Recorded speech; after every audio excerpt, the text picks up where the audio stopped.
just another day in the hustle and the hurry. You want to wipe your worry clean away for just another day. Well, I saw the show at Second Stage, and I really liked it.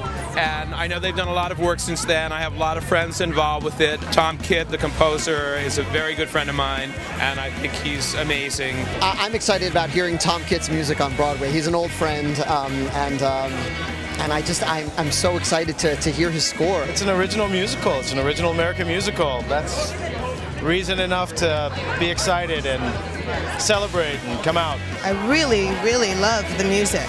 So as a musical, and the story is beautiful. It's simple. It's poignant. I just have such affection and pride to have been a part of this and to be a supporter tonight and just kind of witness what I know is going to be an extraordinary evening in theater. Well, I'm very excited to see Alice Ripley because I haven't seen her really since Sideshow, and she was my favorite thing. So I'm really excited to see her again. It only hurts when I breathe. It only hurts when I try. It only hurts when I think. It only hurts when I cry. It hurts when nobody It only hurts when I play. It hurts when I say It's just another day.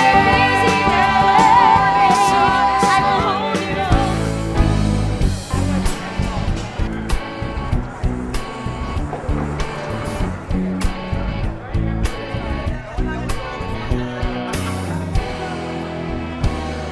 I feel fantastic. It's unlike anything I've experienced. I'm so proud of the show, proud of everyone I've worked with, and it just feels very exhilarating. I'm thrilled. I'm speechless. I really don't know what to do when your dream comes true, except just be grateful and give. You know, give as much as you can back. This is my first Broadway show, and it's sort of an indescribable feeling, but it's been a dream of mine since I was. Well, I've never really been small, but since I was very young, it was a dream of mine, and to have that dream come true is just with all these amazing actors and Tom and Michael Greif and David Stone and these wonderful, wonderful people around me is really incredible.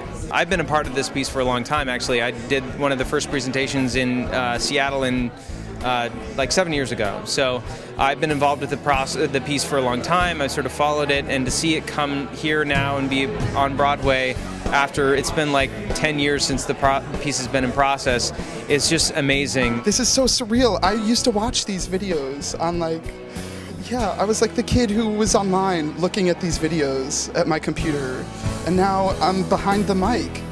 So it happens. It happens. I am the one who won't stay. I am the one who'll stay. I am the one I won't walk away.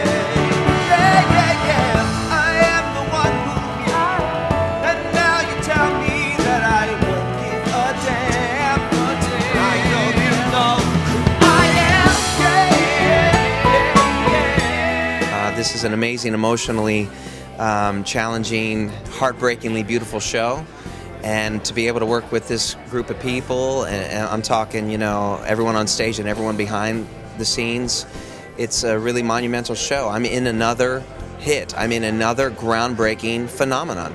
I am, and I'm thrilled. When I first encountered this material, I thought that Tom and Brian really captured something truthful and real about what this family was going through.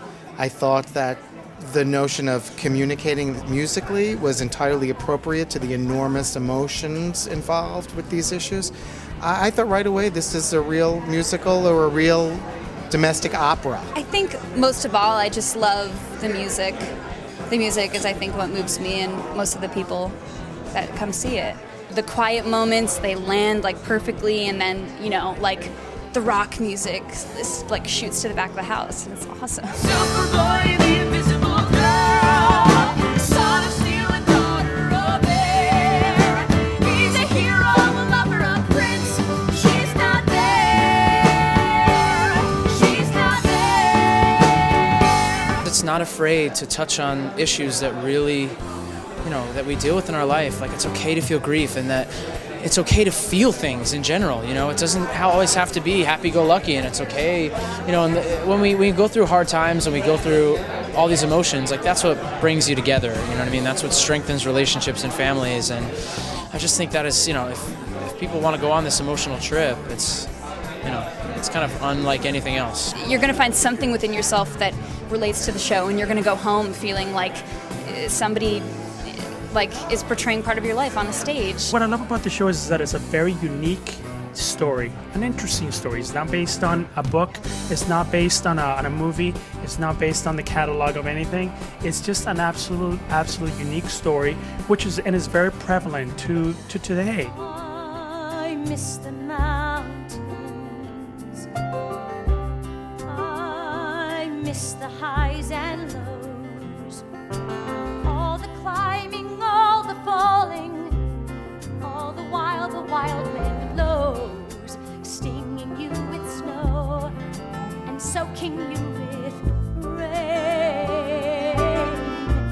I miss the mountains, I miss the pain. Alice Ripley was the first person I got to work with in New York, the first Broadway star I ever accompanied. So now to hear her on a Broadway stage singing songs I've written is quite a thrill. So grateful that I have a place to discover who I am on stage, because when I play Diana in front of an audience, I discover parts of myself that I've never experienced before.